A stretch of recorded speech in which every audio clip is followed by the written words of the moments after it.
dia a todos, a quem ainda não havia cumprimentado. Que Deus abençoe a nossa manhã.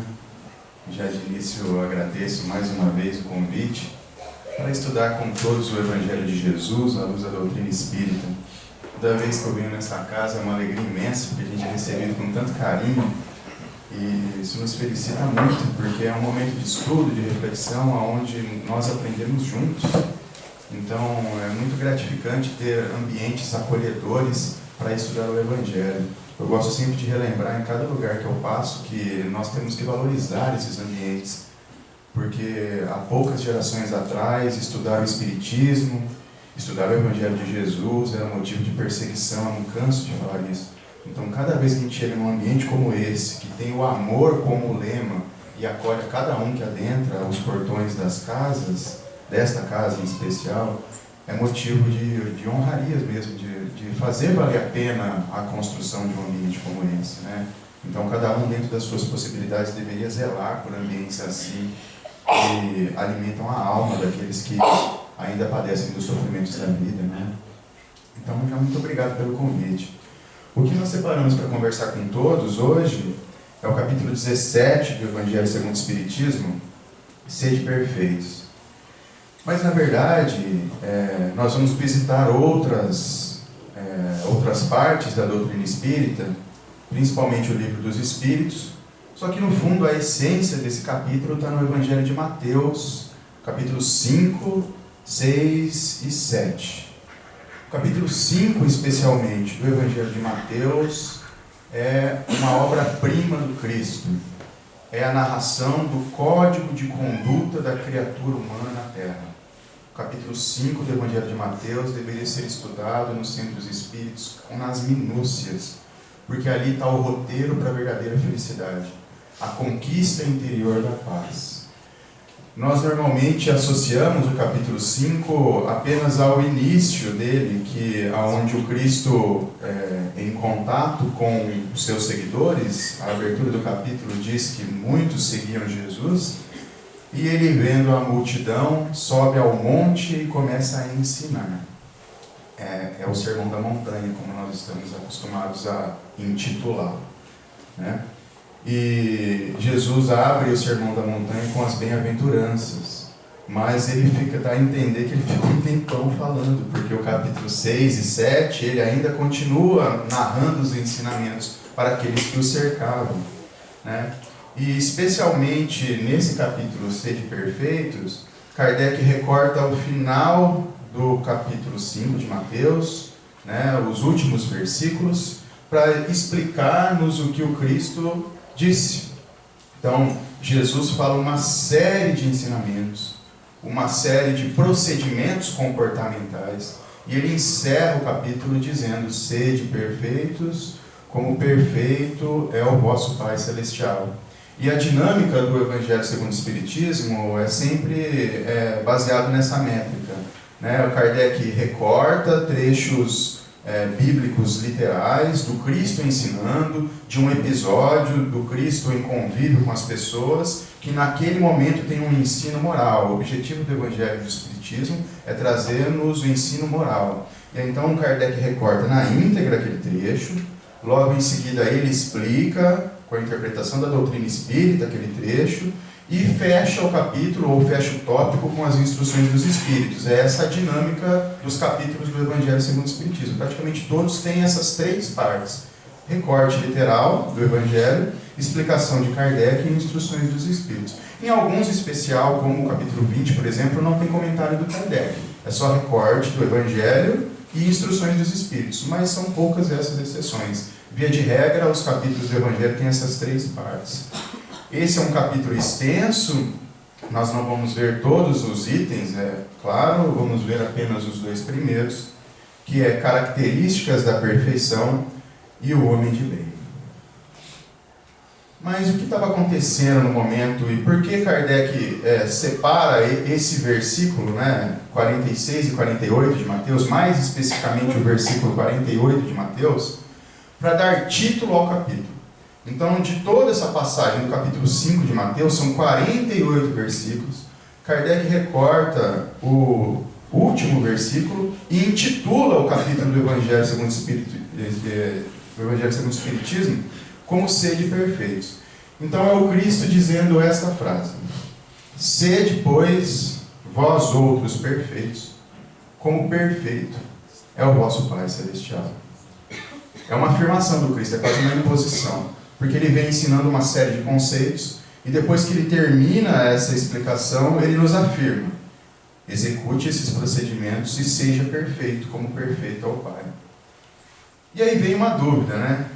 Como um instrumento rudimentar como esse pode chegar à perfeição? Né? Porque normalmente nós associamos a perfeição como indefectível, né? Como ausente de qualquer característica negativa. É quase um comportamento angelical, né?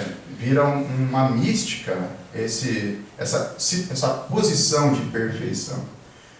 Mas não é exatamente o que o Cristo está querendo dizer, porque como a maioria das palavras na língua portuguesa, e naquele momento era escrito em grego, o Evangelho é escrito em grego, os 4 Evangelhos, a palavra utilizada para esse ensino foi teleios. Eu acho que até coloquei aqui o Cristo ensinando no Sermão da Montanha, e nós temos aqui a palavra utilizada em grego, que é teleios, que tem uma acepção um pouco mais abrangente do que essa perfeição indefectível, essa sublimidade de comportamento. Né? Na própria língua portuguesa, nós já temos mais de um significado para perfeito, o que nos dá uma ideia do que o Cristo estava querendo dizer naquele momento. Né? Então, a palavra teleios está associado a uma posição não usual do vocábulo perfeição. Vamos visitar o dicionário e tentar entender o que o Cristo estava querendo dizer naquele momento.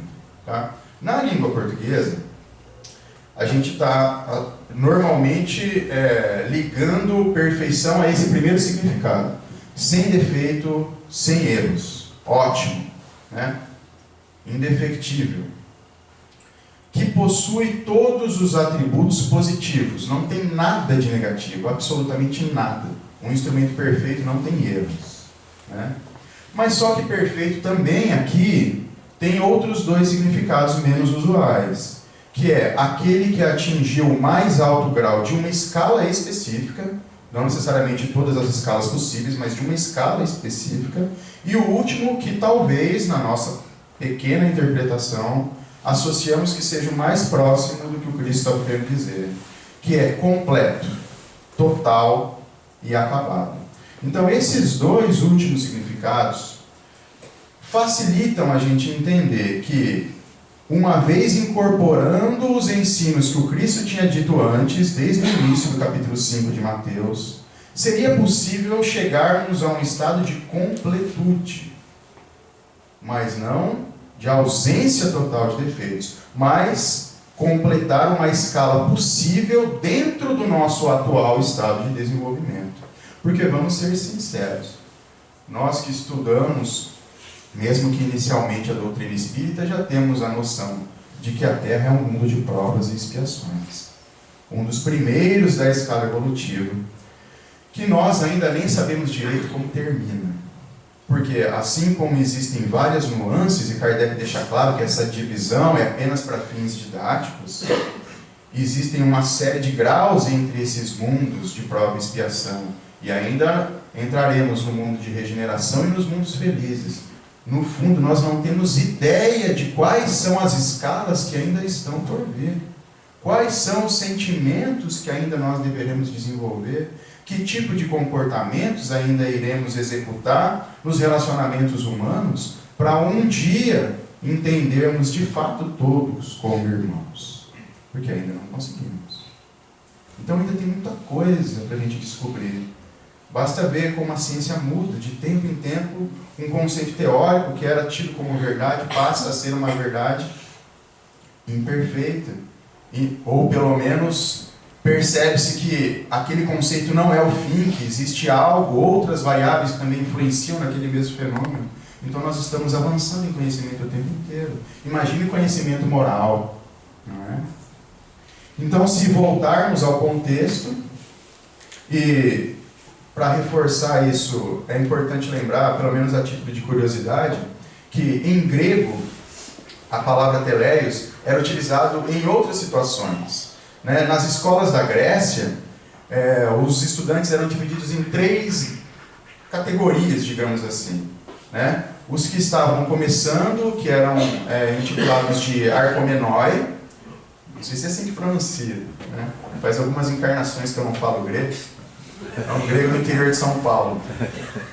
Os que estão em progresso eram os procoptontes, e aqueles que já estavam atingindo a maturidade, era quase que os formandos, digamos assim, eram os teleios.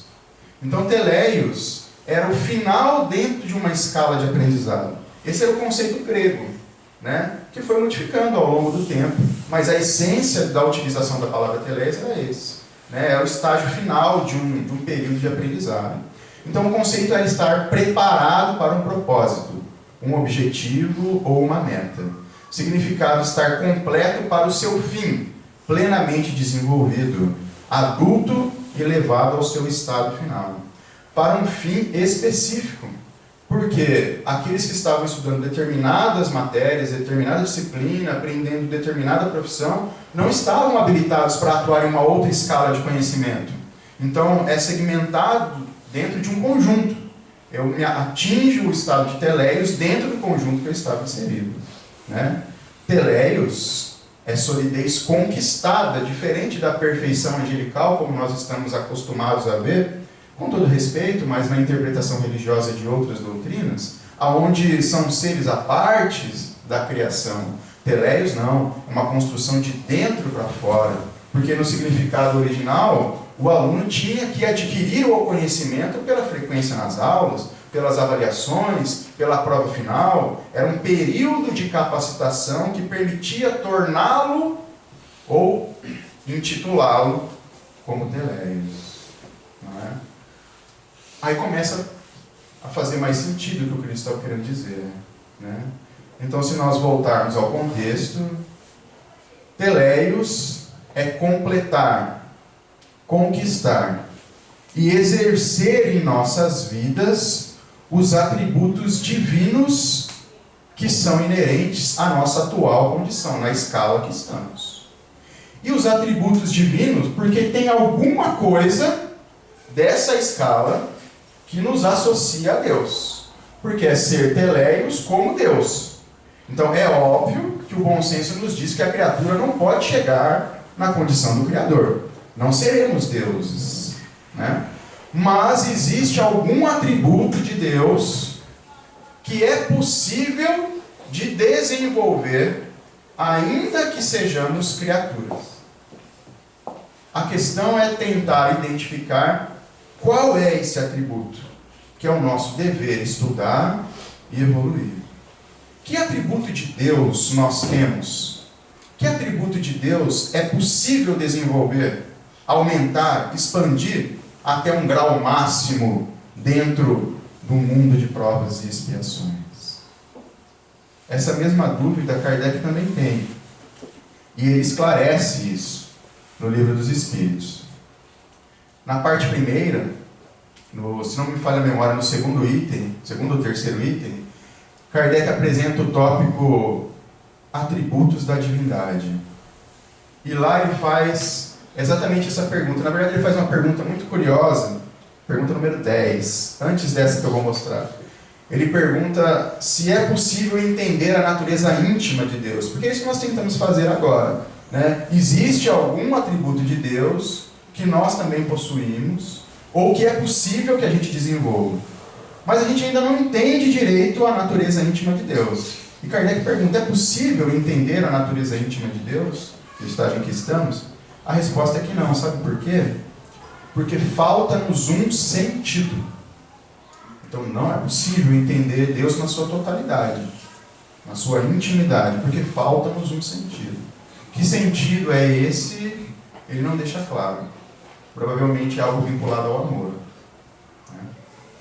Mas aí na sequência, Kardec tenta enumerar alguns atributos para nos dar uma ideia, mesmo que parcial, das características de Deus. E é essa pergunta que ele faz na questão número 13. ele mesmo lista alguns atributos para tentar nos dar uma noção das características de Deus. Kardec pergunta assim: quando dizemos que Deus é eterno, infinito, imutável, único, imaterial, onipotente, soberanamente justo e bom, não temos uma ideia completa de seus atributos? Já que não dá para entender a natureza íntima, esses 6 atributos nos dão uma ideia completa de Deus? Olha só a resposta curiosa. Do vosso ponto de vista, sim. Então ele concorda parcialmente. Olha, no momento, esses 6 atributos dão uma ideia do que é Deus. Só que o restante da resposta é amedrontador, porque a gente às vezes se acha tão esperto. E olha só o que ele diz. Do vosso ponto de vista, sim, porque acreditais abranger tudo. Mas ficais sabendo que há coisas acima da inteligência do homem mais inteligente, e para as quais a vossa linguagem limitada, as vossas ideias e sensações não tem como expressar. Então tem muito mais coisa. Mas por enquanto, esses 6 atributos dão uma ideia da estrutura de Deus.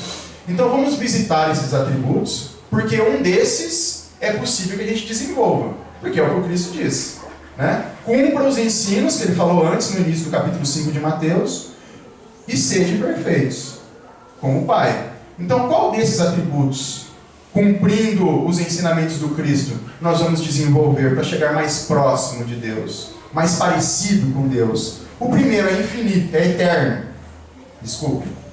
Eterno. Em algumas questões anteriores, Kardec pergunta o que é eterno e a resposta é aquilo que não tem começo e nem fim, do ponto de vista temporal.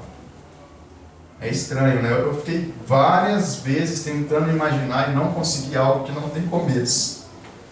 Mas Deus não tem começo, porque senão teria algo antes de Deus. Existe algo antes, de repente veio Deus. E Deus não tem começo. Nós tivemos começo, porque fomos criados por Deus, concordam? Então, eterno é o atributo que Jesus está querendo dizer? Não, essa ficou fácil, né? Infinito, e aqui é infinito como eterno, é do ponto de vista temporal, infinito é da ocupação de espaço, né? Deus é infinito, está em toda parte, está presente, está transpassando a nossa própria estrutura. Deus está em tudo. E nós temos uma ocupação de espaço circunscrita, concorda? Por mais que o nosso perispírito seja plástico, nós tenhamos a capacidade de expandir, ainda assim, isso é relativo à nossa evolução moral. Então, nós ocupamos um espaço finito. Então, infinito não é o atributo que Jesus está querendo dizer. Imutável. A gente muda o tempo inteiro. Basta ver o nosso humor, né, já? A pessoa acorda com humor, antes de terminar o café já está com humor diferente. Então, vocês imaginem como a gente muda o tempo inteiro. E mudar faz parte da evolução. Nós temos que mudar, porque senão estaríamos ainda no estado primitivo. Mudar faz parte da condição que nós estamos. Mas Deus é imutável. Deus não muda. Deus não pode mudar de opinião, senão ele vai ser parcial. Então, imutável não é o atributo que Jesus está querendo dizer. Único. Quantos deuses existem? Apenas um. Quantos de nós existem na Terra? Não dá nem para saber. Então, se pensarmos que cada um de nós tem propriedades individuais, podemos considerar que somos únicos. Mas do ponto de vista de quantidade da mesma estrutura, nós somos muitos. E Deus é um só, Deus é único. Então, único não é o atributo que Jesus está querendo dizer. Imaterial. Deus é imaterial, mas nós, por enquanto, ainda precisamos da matéria para nos expressar. O nosso perispírito é matéria mais sutil, mas é matéria. O nosso corpo físico é matéria. Enquanto encarnados, como estamos ainda, essa é fácil de matar, que não é esse atributo que Jesus está querendo dizer. Onipotente, aquilo que é mais poderoso do que tudo, aquilo que domina tudo. Tem algumas pessoas que ainda acham que são onipotentes, né? Mas isso é uma mera ilusão, né? Eu até falei isso quando estávamos conversando com a Rose lá no Amor e Caridade, que basta uma partícula, uma micropartícula de um coágulo entupir as nossas artérias do cérebro, que a gente vê o quanto a nossa inteligência sublime é limitada porque não consegue mais se expressar, né? Você ainda continua com a sua inteligência no espírito, mas a gente não consegue manifestar. Então não somos onipotentes. O que é que sobrou? Que atributo Jesus estava querendo dizer que nós, criaturas, podemos desenvolver e chegar próximo de Deus? Justiça e bondade. É isso que o Cristo estava querendo dizer. É claro que Deus é soberanamente justo e bom. Mas se tem algo de Deus que nós podemos desenvolver e que é o nosso dever, porque o Cristo não diz, olha, se você acordar de manhã de bom humor, seja perfeito. Não, não é isso. É seres perfeitos como se fosse um dever. Cumpra a sua missão, complete os atributos possíveis e seja o mais próximo do Pai no estágio em que você se encontra. Kardec faz uma nota que depois ele amplia no Evangelho segundo o Espiritismo, dizendo que aquelas palavras relativas à perfeição devem ser entendidas no sentido relativo.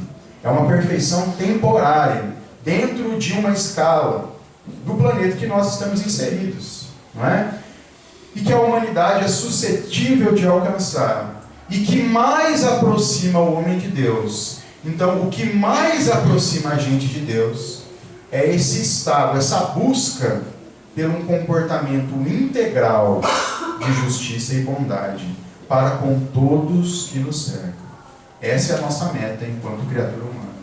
Porque a hora que atingirmos esse estado de justiça e bondade integral, estamos aptos a frequentar uma outra escala de aprendizado. Provavelmente só aí estaremos em condições de habitar um mundo de regeneração. Que nós desejamos tanto, falamos tanto disso na doutrina espírita, né? Mas esquecemos que nós temos que nos habilitar a frequentar um ambiente mais terno, aonde o amor já reina, porque no mundo de provas e expiações o mal ainda predomina, não é? Mas como buscar essa perfeição? Qual é o caminho? E o Kardec nos dá uma cartilha, ainda no Livro dos Espíritos, né? Um pouco mais à frente, lá na parte 3, ele coloca um capítulo específico para nos instruir quanto a esse aspecto, uma vez que é isso que vai nos trazer a verdadeira felicidade. Porque o capítulo de Mateus, original, onde o Cristo diz isso, é uma indicação de busca da felicidade, porque começa, bem-aventurados aqueles que... Então, bem-aventurados é felizes para sempre, felicidade eterna, felicidade sublime. Então, seremos felizes para sempre quando fizermos tal comportamento. E ele vai dando um por um: misericórdia, brandura, humildade, pureza de coração. Porque cada uma das bem-aventuranças são virtudes. E como Kardec abre o capítulo, a cartilha da perfeição, nos mostrando a necessidade da conquista de virtudes. E Kardec organiza o conteúdo de forma tão didática que ele nos dá o roteiro positivo e nos dá os obstáculos, as dificuldades que impedem que a gente adquira aquele conhecimento, que adquira aquele comportamento. Que o contrário das virtudes são os vícios e as paixões. Então é claro que o capítulo é extenso e às vezes a gente se perde na quantidade de texto. Mas se a gente dividir o conteúdo e olhar de uma forma estrutural, e para isso o índice é muito bom, né, o sumário, a gente vê que o Kardec está querendo nos mostrar: adquira isto e o que vai te impedir é isso. Então combata isso, porque consequentemente você vai avançar no desenvolvimento daquilo que é essencial para a felicidade, que no caso são as virtudes. Então, teleios, moral.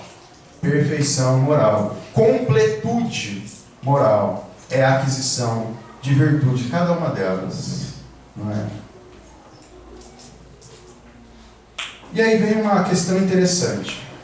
Já que existem uma série de virtudes, indulgência, benevolência, humildade, uma série de virtudes que nós temos que conquistar uma a uma, e é por isso que reencarnamos sucessivamente. Cada reencarnação é uma experiência para que a gente desenvolva aquela virtude que nos falta.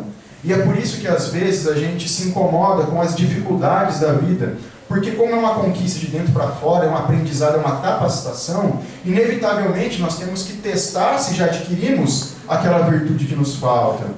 E aí uma questão interessante: como é que eu desenvolvo, por exemplo, a virtude da paciência, que eu tenho certeza que eu não adquiri ainda?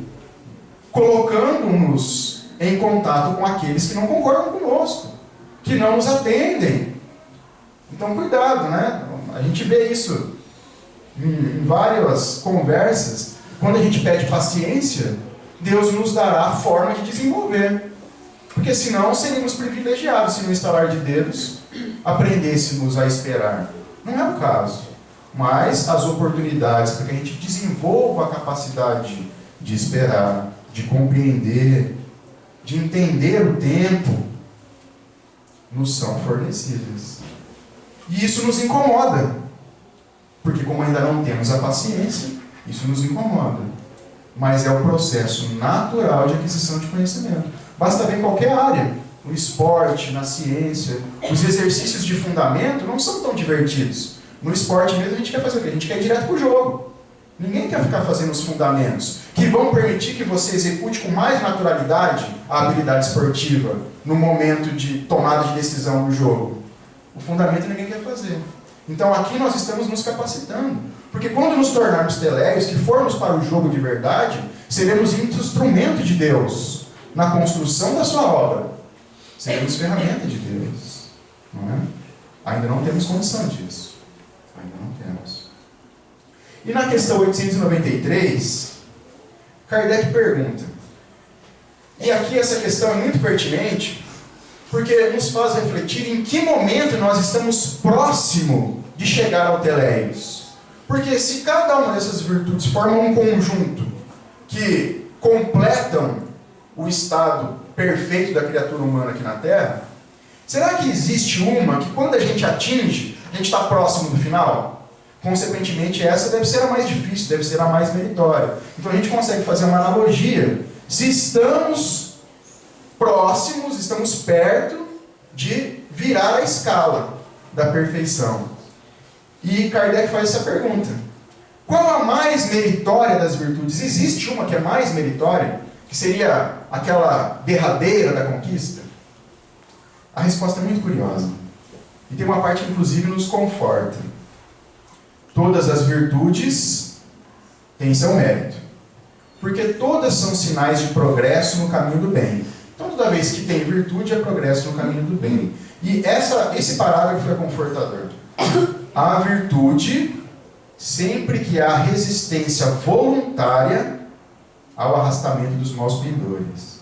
Então toda vez que eu voluntariamente não faço aquilo que mesmo que por enquanto me dá prazer, mas eu sei que faz mal para mim, para aquele que nos cerca, e eu racionalmente, entendendo as consequências dos meus atos, não faço, resisto, mesmo que aquilo me corroa por dentro, eu falo assim, não vou fazer porque isso não é certo. É o início, é o nascimento da virtude.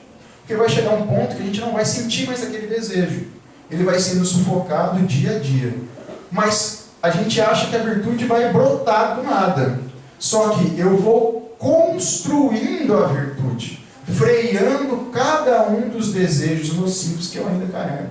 Então é uma luta interna. E toda vez que eu seguro voluntariamente, consciente, é virtude. Olha que beleza. Então nós somos virtuosos, estamos construindo cada um de nós a virtude em nossas vidas. Mas há sim uma que é mais sublime. Há sim. A sublimidade da virtude consiste no sacrifício do interesse pessoal pelo bem do próximo, sem segundas intenções. Então é fazer o bem sem esperar nem o obrigado, sem esperar nada em troca, e colocar os interesses do próximo à frente dos próprios. Primeiro o conjunto, depois o individual. A gente, talvez vocês não, mas eu ainda coloco sempre o individual na frente, infelizmente. Conforme a gente vai crescendo, a gente às vezes coloca a família na frente, mas ainda é a minha família, não é? Ainda não é a família universal, ainda não é a família humana, não é? E é sem segundas intenções, sem esperar absolutamente nada em troca. A mais meritória é a que se baseia na mais desinteressada caridade. A mais desinteressada caridade. Logo, teleios moral consiste na conquista de todas as virtudes que permitiram nos integrar totalmente à lei de Deus. Em cada pensamento, em cada palavra ou atitude, estaremos em sintonia com o amor incondicional. Porque nós podemos fazer o bem por pensamento, palavras e atos. Então, se eu não consigo fazer o bem com ações concretas, que eu faça uma prece, que eu emita um pensamento positivo em direção daqueles que sofrem, que eu use o meu verbo para consolar, instruir e acalmar aqueles que sofrem, e ainda assim é o bem na terra. Todos são capazes de fazer o bem, mas sem esperar nada em troca. Esse é o único caminho que nos vai trazer a felicidade plena e a paz, pela certeza de cumprir a nossa parte na obra da criação. Isso está na questão 132 do Livro dos Espíritos. Coloquei até uma colinha para não esquecer. É uma questão belíssima, que Kardec pergunta qual o objetivo da encarnação. E o final da questão é que, buscando a perfeição, a criatura aprimora-se individualmente, e evoluindo individualmente, ele auxilia na evolução do globo que está inserido. Nós somos instrumento de Deus para a evolução da Terra. E um dia seremos do sistema solar, do universo e de todos os outros sistemas que nós não conhecemos, mas que existem. Nós fazemos parte do conjunto. Então, mais uma vez, fazendo a brincadeira da expectativa do mundo de regeneração, às vezes a gente acha que vai chegar o dia e vai virar a chavinha e as crianças maravilhosas cristais vão renascer e vão fazer o serviço. Não, de fato isso vai ocorrer, porque nós podemos perceber como as crianças a cada dia renascem com uma capacidade de aprendizado maior do que nós tínhamos, pelo menos a minha geração. Então, de fato, isso ocorre. Mas em que família elas vão ser educadas? Quem é que vai dar as primeiras instruções morais para essas crianças? Somos nós. Se nós não fizermos a nossa parte, conduzir esses espíritos para o caminho do bem, não tem transformação no globo. A transformação depende de nós. E isso nos traz a paz da consciência, porque às vezes a gente acha que a felicidade e a paz vai vir com a conquista material. Quando eu conquistar aquilo que eu desejo, quando eu entrar naquele emprego, quando eu comprar determinada coisa. E nós vemos o quanto a conquista material não é vinculada à felicidade. E aqui não é um culto à pobreza, longe disso. Mas é não colocar a expectativa de ser feliz com a conquista de coisas. Nós vemos pessoas que vivem em palácios e se sentem no inferno, com devido respeito. Mas porque não conseguem afinizar-se nem com a própria família. Ou que construíram um patrimônio baseado em atos que trazem culpa. O que nos traz paz é a consciência tranquila. É a consciência tranquila. Né? E também não é viver na miséria, reclamando das oportunidades ou da falta daquilo que ele julga merecer. Nós visitamos aos sábados o Centro Espírita Alta de Souza. Eu não sei se já contei esse caso aqui, mas enfim, me desculpe se eu repetir. Em um dia era a divisão, uma vez por mês, o pessoal faz a arrecadação, né, de alimentos e faz a doação da cesta básica. Né? Mas aquelas famílias que frequentam todos os sábados recebem a cesta, né? E quem falta, ou quem frequenta 1, 2, não recebe a cesta inteira, né? Que o objetivo é justamente que as famílias levem as crianças para a evangelização. Então tem o auxílio material, mas o objetivo é o auxílio espiritual das gerações futuras. Mas tem esse auxílio material porque realmente tem muitas famílias que precisam muito, né? E é claro que se não tem a presença, você não pode dar a cesta toda, porque senão dá até briga, né? E um dia, tava 2 amigos assim, né, e foram pro senhor que era responsável pela lista de chamada, digamos assim, né? Ele falou assim: meu amigo começou a frequentar aqui, fez 2 semanas, né, dá cesta para ele e tal, aí o senhor com carinho imenso: meu filho, eu não posso, porque imagina as outras famílias, né, como elas vão se achar injustiçadas. Não, mas ele veio, não sei o quê. Aí, assim, você vê que a pessoa estava inspirada mesmo, né? Aí ele parou e falou assim: divide a sua com ele, meu filho. Aí ele: não, a minha não. Vocês entendem que não é a condição material? É o estado espiritual. Porque se ele quisesse realmente o bem daquele amigo, ele teria dividido de bom grado. Então não é a posse do ouro, a ausência do ouro que vai nos levar a um estado mais feliz nas próximas vidas. Porque cada uma das experiências nos habilitam à conquista de virtudes que nós não temos. Então seremos ricos, seremos pobres, passaremos por diversos estágios, porque cada um deles nos fornece a experiência necessária para a conquista daquilo que nós ainda não temos moralmente. E se ele tivesse dividido, provavelmente ele teria uma felicidade imensa, mas ele perdeu a chance. Não estou aqui julgando, porque às vezes ele tinha uma série de filhos que eu nem conhecia, e realmente faria falta para a família. Mas eu fico imaginando que a consciência dele, a felicidade de dividir com o amigo, seria algo indescritível, não é? Então, até na situação difícil material, nós aproveitamos ou perdemos a chance de avançar moralmente. Mas a verdadeira felicidade vem com essa consciência tranquila de ter feito tudo o que podia para o bem comum. É exercer em todos os instantes o dever da mais sublime virtude, a caridade absoluta e desinteressada. E aí vem uma pergunta. Que situação a gente pode colocar à prova se estamos realmente fazendo a caridade desinteressada, sem esperar nada em troca? Porque é aquela que a gente tem certeza, se eu fizer a caridade não vou falar caridade, se eu fizer uma ação em direção àquela pessoa, é certeza que aquela pessoa não vai me devolver nem o obrigado. Porque é isso que a gente deveria conseguir fazer, né? Até nessas situações.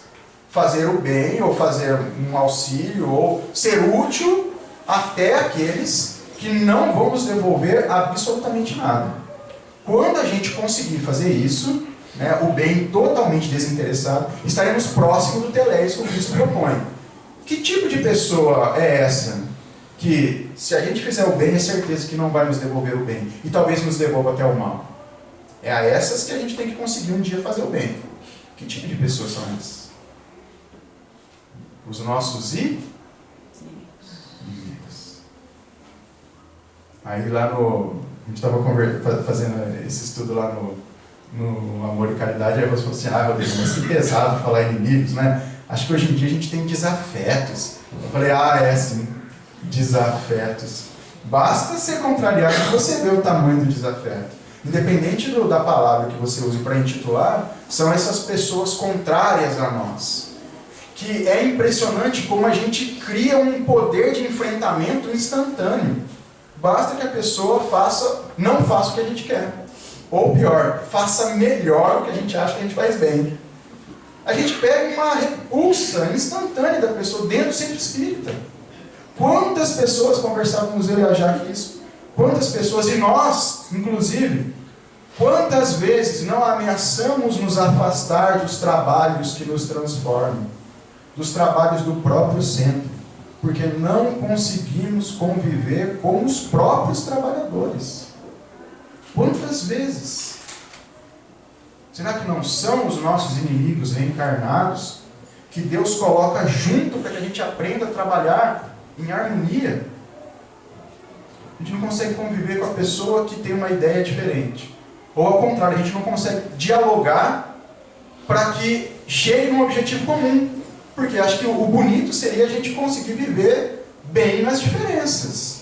Mas a gente ainda não consegue. Então não desistam de um trabalho no centro espírita, ou qualquer que seja o trabalho assistencial, se vocês estiverem em divergência com as pessoas. Resolvam o problema com as pessoas. E resolvam com amor. Porque senão nos isolaremos em cada ambiente que frequentamos. E o isolamento traz o embrutecimento, já diz a lei de sociedade. Aquele que vive isolado se embrutece. Tem uma questão do Livro dos Espíritos sobre isso. Nós temos que viver em sociedade e desenvolver essa virtude de compreensão. Quando chegarmos ao ponto de amarmos de verdade até aqueles que pensam diferente de nós, você pode chamar do jeito que você quiser, mas o Cristo não foi brando nesse aspecto. Ele deixa claro que são os inimigos, aqueles que nos perseguem, são esses que nós devemos amar no final da escala. Talvez você já esteja próximo, eu estou muito longe de chegar a isso. Mas o texto não deixa dúvida. Sabe por quê? Porque nós fizemos uma brincadeira e colocamos só o final do capítulo, né? Colocamos só o versículo 48. Mas olha o que o Cristo fala antes. Se vocês forem visitar direto a Bíblia, olha os versículos que tem antes. Então ele começa com as bem-aventuranças, aí ele dá uma série de ensinamentos. Vós sois a luz do mundo, vós sois o sal da terra, que o seu falar seja sim, sim, não, não. Ele vai dando uma série de ensinamentos após as bem-aventuranças, aí ele fecha o raciocínio, dizendo: cumpra tudo isso e ame os vossos inimigos. Faça o bem aos que vos odeiam. Orai pelos que vos perseguem e caluniam. Porque se somente amardes os que vos amam, que recompensa tereis isso? E ele vai dar exemplos. Não fazem isso também os publicanos, que eram os cobradores de impostos? Não todos, mas grande parte eram considerados corruptos. Eles se ajudavam entre si. Mas é claro que isso mudou hoje em dia, né? Se saudardes unicamente os vossos irmãos, que fazeis com isso mais do que os outros? Os pagãos, que eram os idólatras, os politeístas, que era uma religião discriminada, né? Os excluídos, é o que Jesus está querendo dizer, também não fazem a mesma coisa? Como você se considera melhor do que eles, se você se amar apenas dentro do grupinho? E aí que ele fala: sede, pois, vós outros perfeitos, como perfeito é o vosso Pai Celestial, que derrama suas bênçãos sobre bons e maus, sobre justos e injustos. Ele continua. Esse é o TCC do Teleios. Se quisermos atingir a perfeição, eu com certeza nessa vida ainda estou muito distante, mas não tem como fugir. Um dia teremos condição de compreender aqueles que não pensam como nós, como irmãos, espiritualmente como irmãos, e teremos condição de amá-los, de compreendê-los, de ter a indulgência para com os erros daqueles que nos cercam, porque também precisamos de indulgência para com os nossos erros. Ser perfeito não é errar, mas é ter errado e ter aprendido o caminho de como consertar. É ser completo nas virtudes que levam à felicidade. Não é ser anjo, mas é transformar-se em mim. Feita essa introdução, vamos começar a palestra. No Evangelho segundo o Espiritismo, Kardec abre o capítulo justamente com esse alerta. Em que consiste a perfeição? E agora são palavras de Kardec na íntegra, na explicação do versículo. Em que consiste essa perfeição? Jesus o diz: amarmos os nossos inimigos, em fazer o bem aos que nos odeiam, em orar pelos que nos perseguem. Mostra desse modo... Opa, quase que eu caí no banquinho aqui. Mostra desse modo que a essência da perfeição é a caridade na sua ampla acepção, porque implica a prática de todas as outras virtudes. Tudo que supericita o sentimento de personalismo, de individualismo, né, que é alimentado pelo orgulho e egoísmo, segundo Kardec, destrói ou pelo menos enfraquece os elementos da verdadeira caridade, que são a benevolência, a indulgência, a abnegação e o devotamento, o sacrifício. Percebam que aqui no Evangelho, Kardec acrescenta novas faculdades, novas características da caridade, que lá no Livro dos Espíritos ele apresenta a benevolência, a indulgência e o perdão. Aqui ele já nos mostra que perdoar é tão difícil que é preciso desenvolver essa capacidade de sacrificar-se, que é a abnegação, o devotamento, ser devoto, de não desistir, de continuar, né? de entrega, porque senão a gente não consegue perdoar. Essa capacidade que os teleios já têm de amar ao próximo de forma completa e desinteressada, tolerante, levada até o amor, de querer bem os inimigos, é sempre indício de nosso grau de perfeição. Foi por isso que Jesus, depois de ter dado aos seus discípulos a regra da caridade, no que tem de mais sublime, disse: sede perfeitos, como perfeito é o vosso Pai Celestial. Mas como começar? Porque parece algo inatingível, né? Amar os inimigos. E Kardec, no capítulo, lembram do segundo item?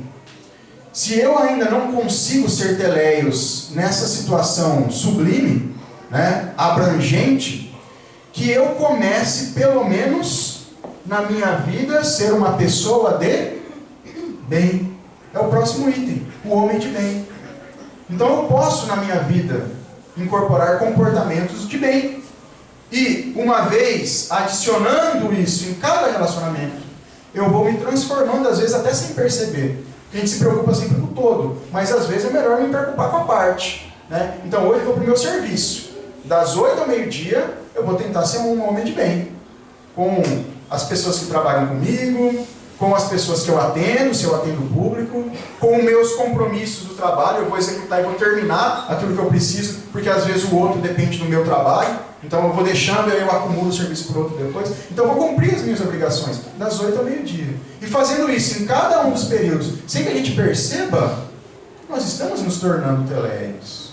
É o que o Kardec induz com o item homem de bem na sequência. Não é? E nós pegamos uma adaptação muito interessante da palestrante Darlene César, transformando em forma de tabela a parte descritiva do homem de bem, que é um texto longo, né? E ela faz essa adaptação, colocando diante da situação e como procede o homem de bem. Porque daí a gente tem parâmetros para conduzir o nosso comportamento, né? Então, diante das próprias imperfeições, o que faz o homem de bem? Estuda e combate. Identifica qual é o gatilho que trouxe aquela imperfeição e como ele controla, como ele freia aquele comportamento. Se a gente não estudar, não tem como a gente desenvolver. Então, o que me traz a violência? Eu identifico aquele gatilho e aí eu começo a prevenir aquele gatilho. Estudar e combater. Diante dos seus beneficiários, não espera recompensa. Diante de seus subordinados, trata-os com bondade e respeito, porque sabe que são irmãos, não são inferiores. São apenas graus diferentes de uma escala que é temporária. Às vezes é uma escala profissional. São todos irmãos. Diante dos talentos próprios, ressalta o que é proveito para os outros, e não com vaidade ressalta aquilo que se destaca perante o grupo. Diante das diferenças de raça, crença, orientação sexual, preferência política, como o homem de bem vê aqueles que são diferentes dele? Vê todos como irmãos. A gente sempre brinca que a gente fala o tempo todo do Pai Nosso, e o Emmanuel faz essa ressalva no livro Fonte Viva, que se falamos Pai Nosso, somos o quê? Irmãos. Irmãos, temos um único Pai, né? Então, temos que começar realmente a ver as pessoas como irmãos. Diante das diferenças, ainda são nossos irmãos, merecem nosso respeito. Das necessidades das pessoas, preste o serviço necessário, não se omite. Das ofensas contra si, é indulgente, tolerante, compreende. Diante das fraquezas alheias, procura não evidenciá-las, em vez de divulgá-las.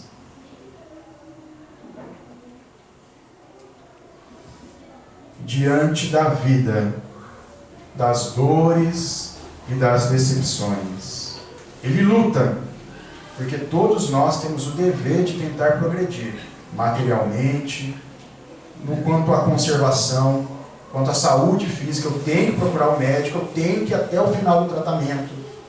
Mas se por algum motivo, e às vezes desconhecido, o que eu desejo não ocorre na minha vida, o homem de bem reconhece que são provas ou expiações para o espírito imortal e as aceita com resignação e fé, porque sabe que essa é apenas uma das muitas vidas que virão.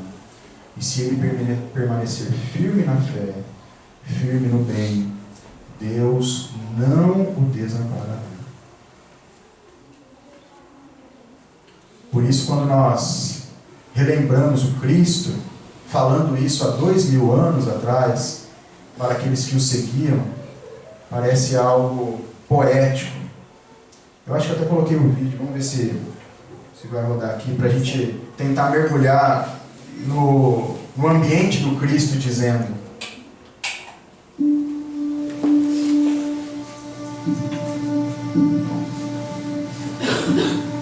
não cuideis que vim destruir a lei, os profetas. Não vim para abrogar, mas para cumprir. Porque em verdade vos digo que até que o céu e a terra passem, nenhum jota ou um tio se omitirá da lei, sem que tudo seja cumprido. Ouvistes que foi dito: olho por olho e dente por dente. Que vos parece? Ele é culpado de morte. Morte. Eu, porém, vos digo que não resistais ao mal, mas se qualquer te bater na face direita, oferece-lhe também a outra. E ao que quiser pleitear contigo e tirar-te a túnica, larga-lhe também a capa. E se qualquer te obrigar a caminhar 1 milha, vai com ele 2. Dá a quem te pedir, e não te desvies daquele que quiser que lhe emprestes. Ouvistes que foi dito: amarás o teu próximo e odiarás o teu inimigo. Eu, porém, vos digo: amai a vossos inimigos. Bendizei os que vos maldizem. Fazei bem aos que vos odeiam. E orai pelos que vos maltratam e vos perseguem, para que sejais filhos do vosso Pai que está nos céus. Porque faz que o seu sol se levante sobre maus e bons, e a chuva desça sobre justos e injustos. Pois se amardes os que vos amam, que galardão tereis? Não fazem os publicanos também o mesmo? E se saudardes unicamente os vossos irmãos, que fazeis demais? Sede vós, pois, perfeitos, como é perfeito o vosso Pai que está nos céus.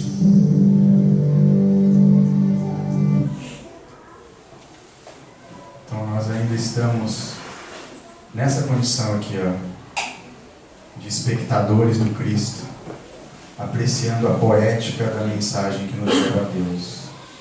Agora precisamos levantar e caminhar, não é?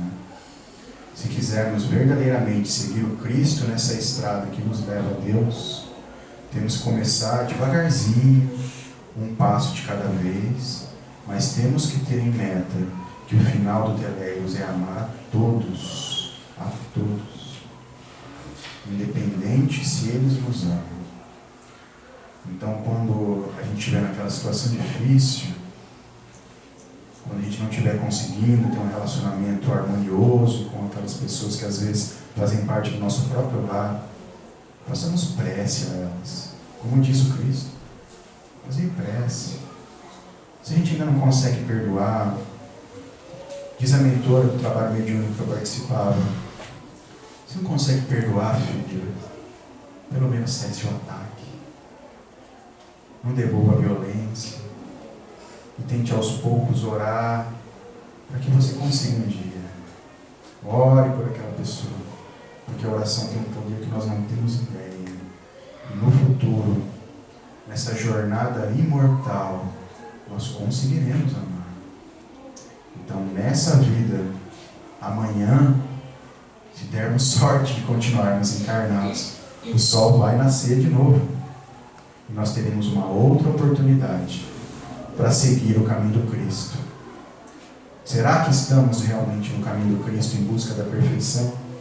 Se não tivermos, temos que ter a consciência que ainda dá tempo. Tenhamos força para não desistir. Um grande abraço a todos e mais uma vez obrigado pela oportunidade.